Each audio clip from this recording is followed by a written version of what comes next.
Hey everybody, thank you for joining us. Hope you're doing well. It is June 17th and it is time for our DRC daily devotional reading. It's actually a really good one. All right, Hebrews 14, 29 through 30. Because you complained against me, every one of you who is 20 years or older and was included in the registration will die.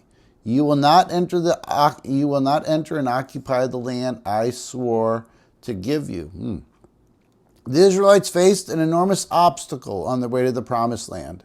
It wasn't the Red Sea. God parted that with ease. It wasn't the vast stretch of wilderness between Egypt and the Jordan. God provided bread from heaven and water from a rock to sustain them. It wasn't the giants in the land. God had promised victory. No. The biggest obstacle the Israelites faced was their own attitude. Their complaints kept them from experiencing God's best. Complaints, or grumbling, as some translations express it, give voice to the fear and unbelief of our hearts. They are an audible expression of contradictions to God. Though God often invites wrestling and entertains our questions, He doesn't respond favorably to accusations that He isn't treating us well or is perhaps holding out on us. When we're dissatisfied or confused, He has no problem with our honesty, expressing questions and doubts, not in a spirit of unbelief, but in a spirit of seeking.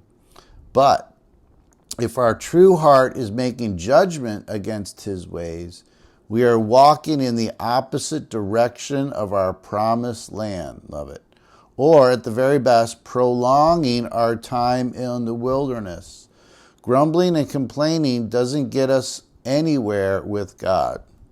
The Israelites who complained and whose attitude was contagious to others, as attitudes always are, had to defer their promise to the next generation. Complaining doesn't fit the culture of His kingdom. Oh, love that. Boom. Caleb and Joshua had a different spirit, so God preserved their lives until they entered the land. That's a common dynamic among God's followers.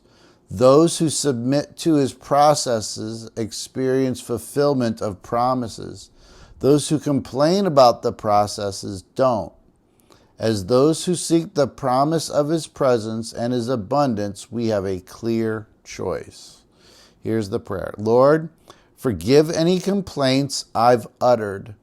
I don't always understand your processes, but I submit to them. I know they will lead me into the fullness of your promises. Man, I like this one a bunch. I put a star. Thanks so much. Take care. God bless. Have a great day.